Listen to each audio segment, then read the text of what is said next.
Sorry about that. Okay, thank you. Um, Please unmute yourself. You'll be sorry. Okay, does it sound okay now? Sorry about that. I'm a little discombobulated today. There we go. Thanks, Hobby. Okay, um, now I want to tell you guys a story.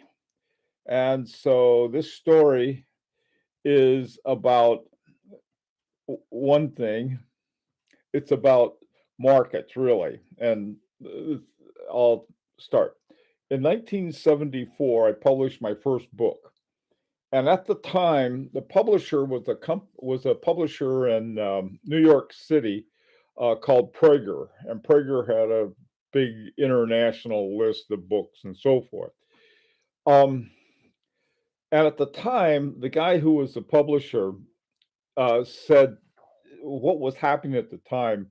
A lot of the publishers were being bought up by bigger publishers. In other words, there was sort of the big fish eating a little fish, eating a little fish, eating a little fish. Now, this remember, this is back in '74.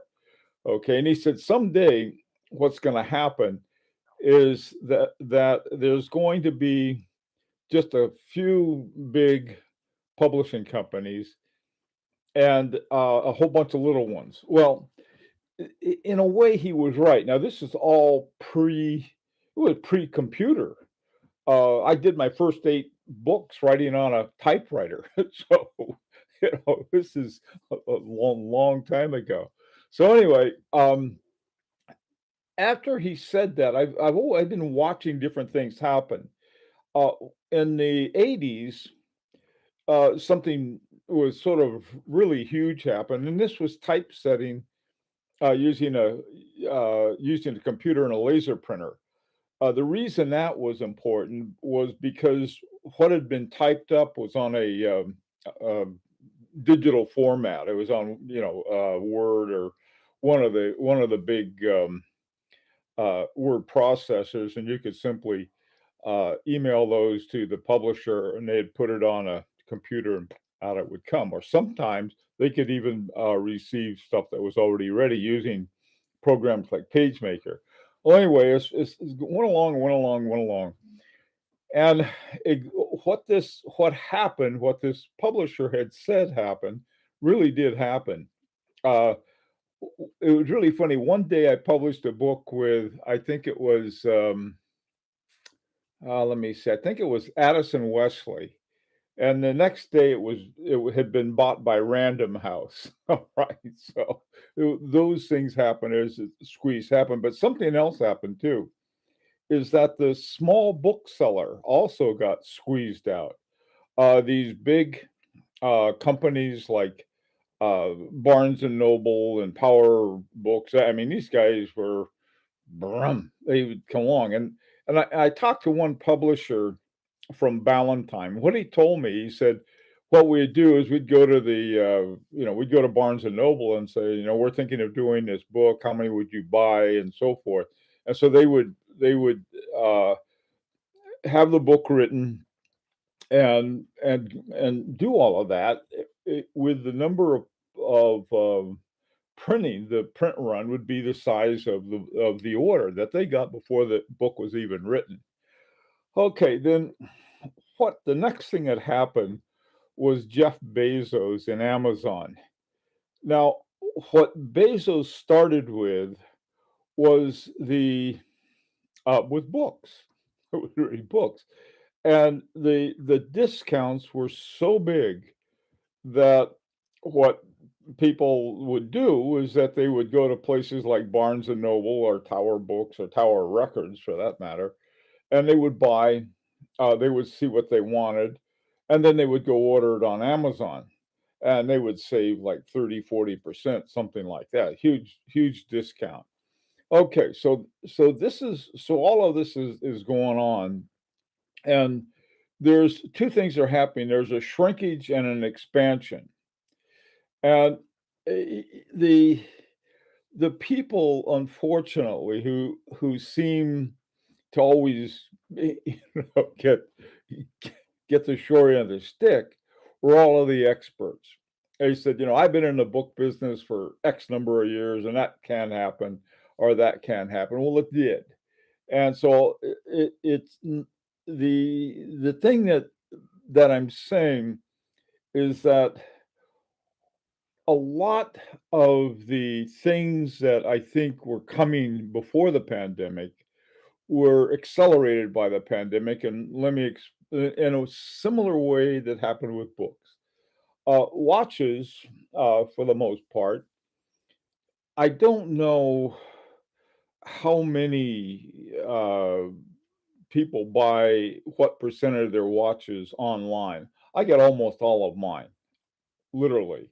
Uh, and I rarely go to a bookseller, even the ones in New York. When I go to New York, if I do go to a bookseller, it'll be on 47th Street.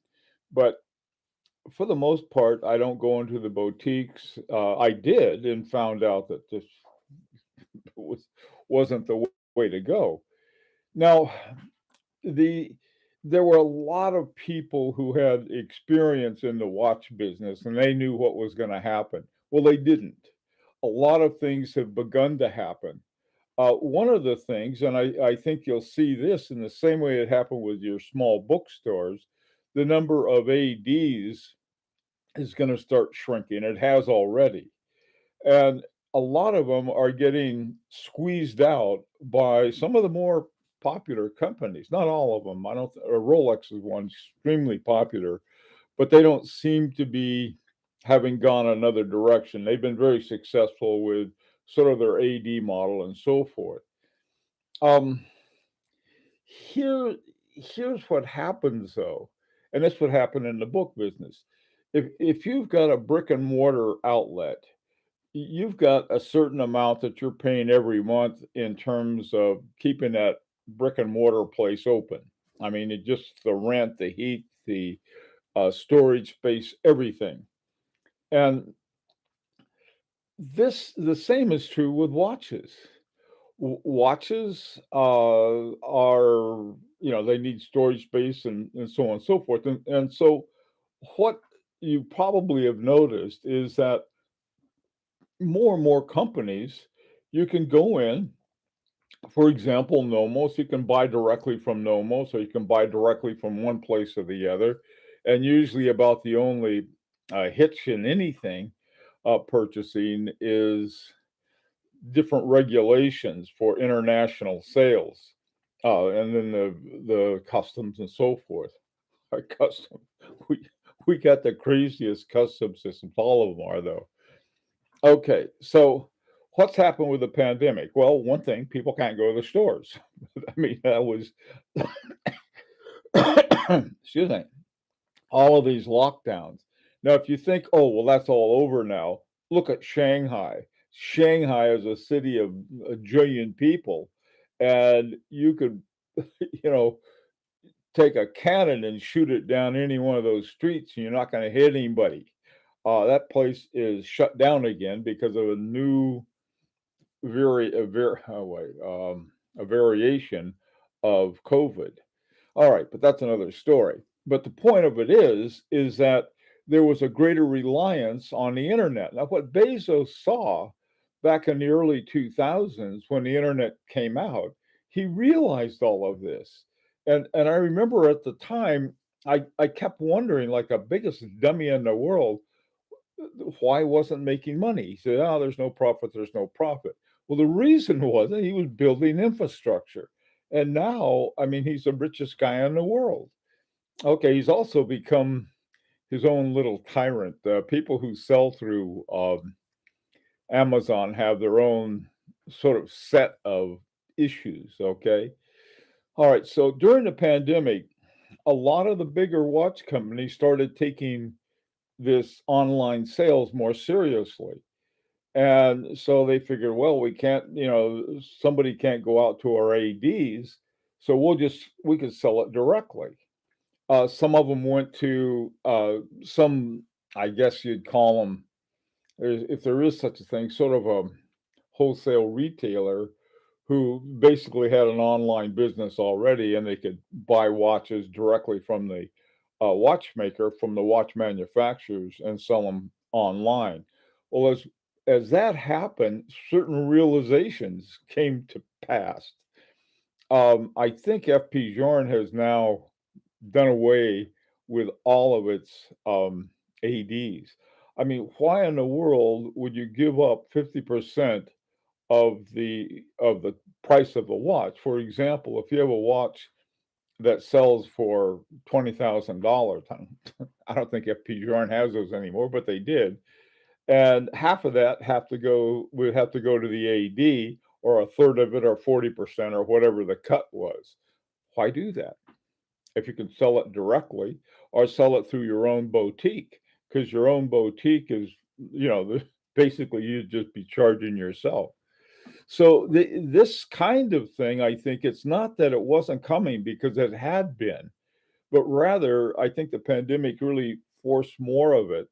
Now, the good thing for the watch buyer is that if you live in, some, um, you know, someplace in the middle of Kansas where you can't get, there's nothing there, or you live in a, French province, or Wales, there's not a lot of, there are not a lot of retail stores for you.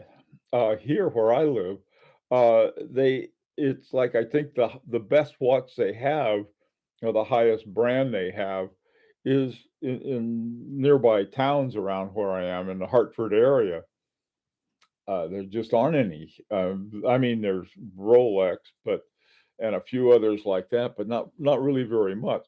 The other hand, down in Greenwich, there's tons of good stuff, and then of course in New York City, or up in Boston. So I'm sort of in an area that if I want to go into a store, I'm all set.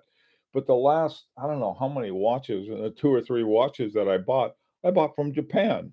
I found a dealer there I really liked. He took good care of me. He did everything right. The watches I got were great. They were a good price. Why not? There's another thing too, is that you've got to, trying to understand internationally, certain people like certain kinds of watches and not others. And a lot of the ones I like, nobody likes except me. And so, try to find those, and you can do those kinds of things. And so for the watch buyer, I don't think this has closed things.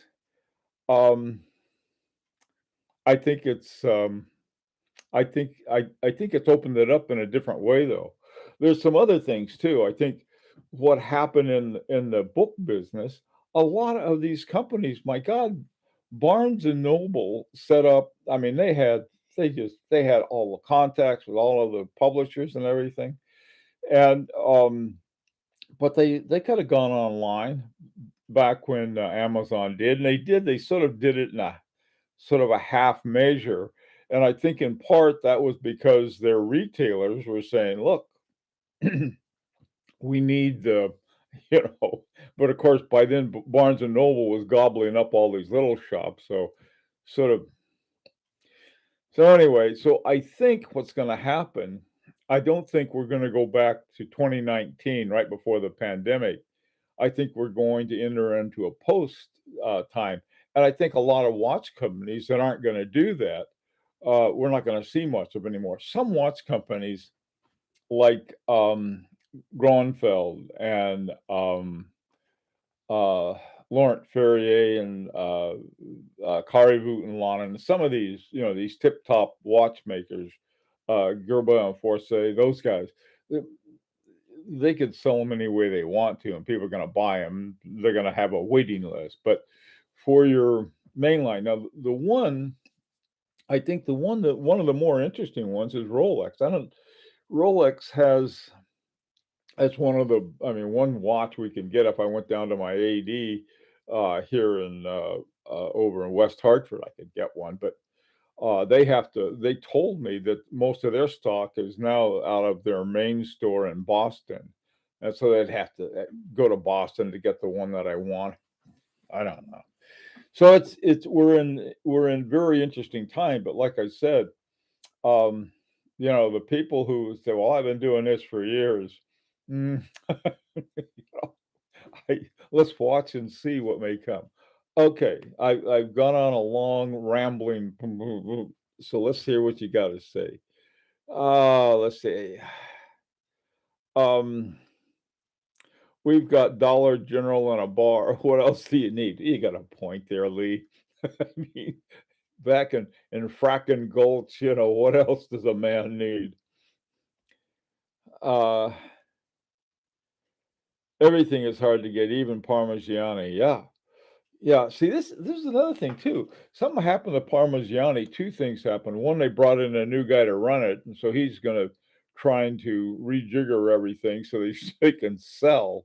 And so people like me can't go out and buy them at huge discounts because they can't sell them. And so they're doing a lot of work with that too on that. Okay, Joas. I think that there will be more boutiques directly controlled by the brands. You are absolutely right. That seems to be happening. I mean, it's happening already. I think FP Journe is opening up a number of boutiques in what they call the tri-state area with up where we are in between New York, New Jersey, and Connecticut. But there was a guy that I met at a conference at one of the last one back in October, and he said that FP Journe was looking to hire people for these new boutiques that they were opening. So yeah, uh, I think there'll be more boutiques. Now, what's going to happen to these ADs? Like, uh, for example, one in Connecticut, and it was Betteridge. These are all in the Greenwich area. And see, there's another one there, but I mean, the sort of main stores for ADs. Now, that doesn't mean that they are secondary markets for the most part, but that doesn't mean that they're not going to be handling a lot of used ones. So, that's the pre-owned market is a very big one. Okay. Okay. Yeah, online is the way to go. Pop-up shops, boutiques. Yeah, this is see, the thing with boutiques is that they have the manufacturer has complete control over what goes on. There are all kinds of deals. There was one AD I know that this one guy liked a lot because what he could do is that they had some kind of special thing. The more watches you bought from them, they'd give you all of these good deals. And as a result, it was good for him, and I guess good for the company too. Okay. So what else you got here? Um,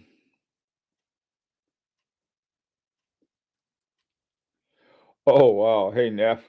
You haven't heard back. Yeah, to me the interesting companies are gonna be like MB and F.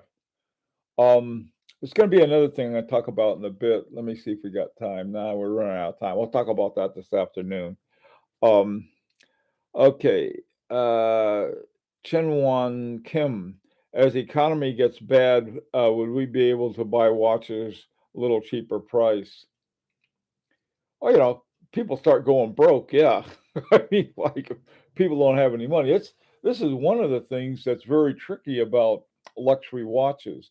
One, they are a luxury. I mean, it's like if all of the watch sellers disappeared tomorrow, the most of the world would say, "Gee, as long as I got my my iPod or my iPhone or something like that with the time, I'm good."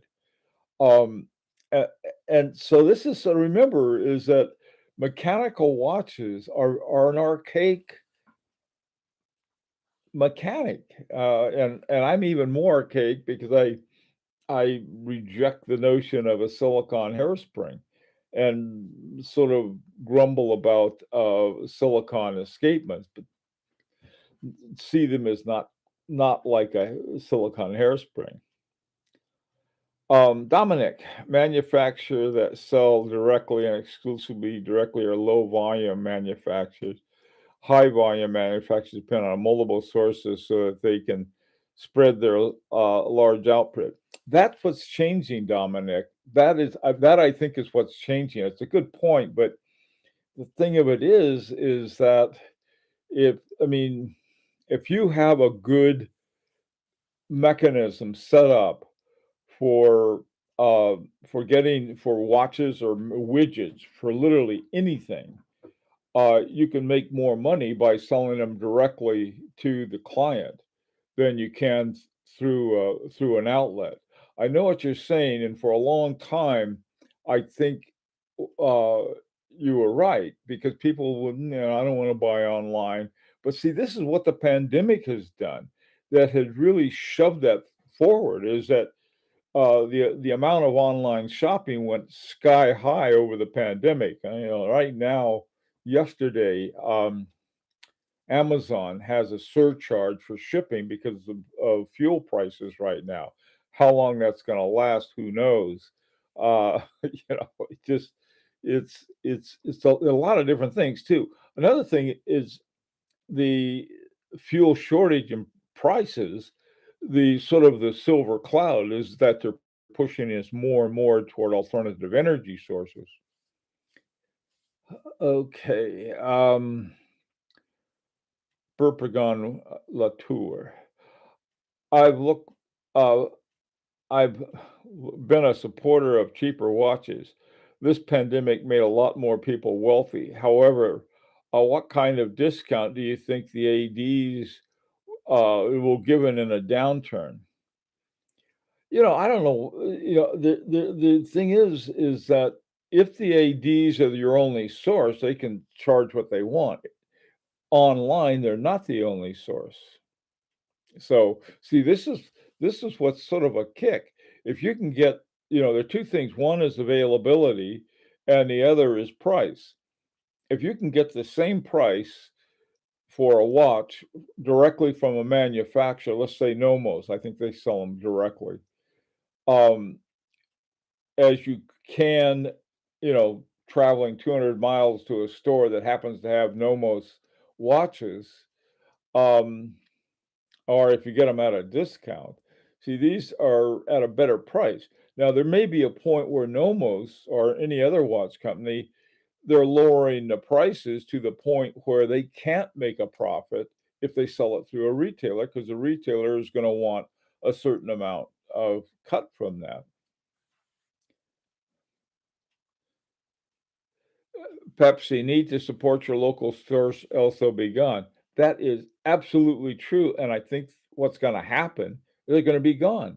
But, see, here's the same guy that we go out of our way to support our local guy who said, "Oh, you want that Rolex? Well, I got to charge you a special premium for it." I mean, you think that's how, loyalty goes two ways, and that's one way people may not like. I think the recession is on its way. I think it's here already.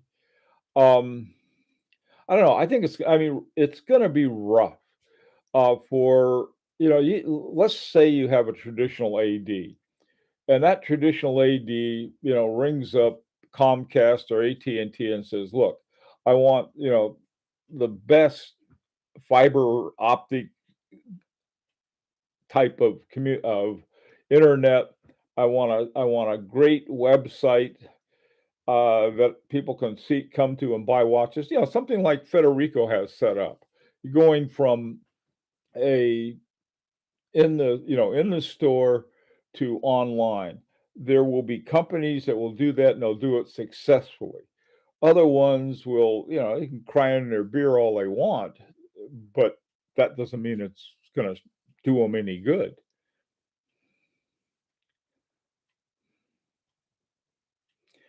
Neff, I'm waiting for the online factory outlet, all stuff they don't sell. That is a good point. That's another thing. Look, this is another thing that would be really cool. That's gonna have to that would even be a very tricky thing for them to pull off for a manufacturer. The other thing too, well, maybe we'll talk about this afternoon. There are a lot of secrets that some of us have bumped into. On a at a very core level, we got to keep our mouth shut about it.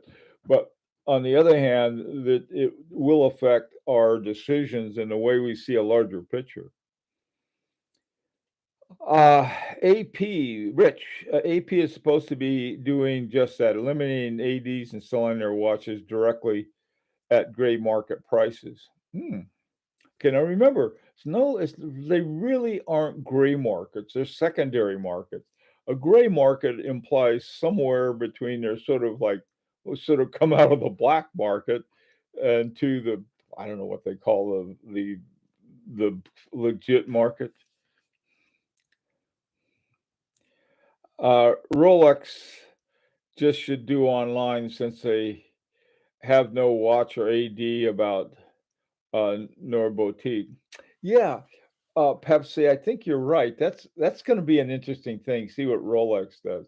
I think that if some companies start really cutting into Rolex's sales, because of that, then yeah, that may happen.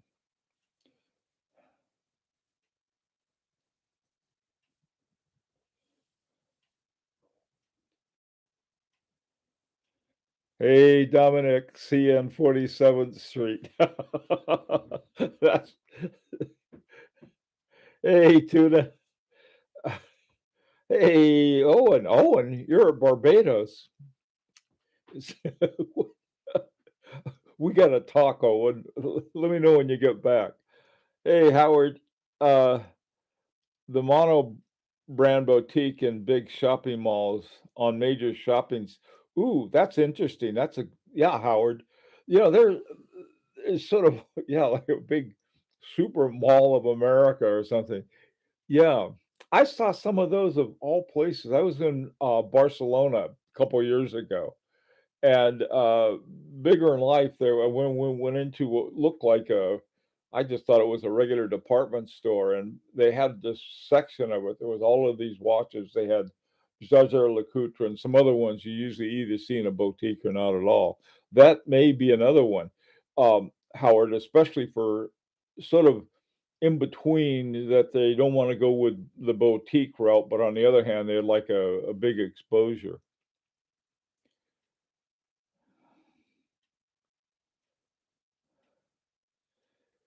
Gotta wonder how many gray dealers are selling stolen watches. Why do you have to think that? I might be selling stolen watches. In fact, I gotta steal, do nothing but steal watches. But to talk about the secondary market as somehow illegitimate, they're no, believe me, they're no more illegitimate than the so-called, the good guys. Okay, conservative movement. Watches need to go with teaching, is that right? Anyone who, oh, with tracing? See, anyone who traces about watches, in my view, should be able to sell them. Boutique, online, yeah. Well, this is what outfits like Chrono 24 and eBay do. So, you know, how many stolen RM Rolex watches are just laying in some warehouse waiting to be offloaded? I don't know. I don't know at all. I mean, I have very few in my warehouse. I have a warehouse in a cave where I keep all of those. Okay, guys. Well, listen, my time is way up. Um, my timekeepers, what did they? Oh, I was a little late, so I'm okay now. Anyway, this afternoon, what I wanted to do is to sort of deep dive into this a little more uh, because of how far back does this go?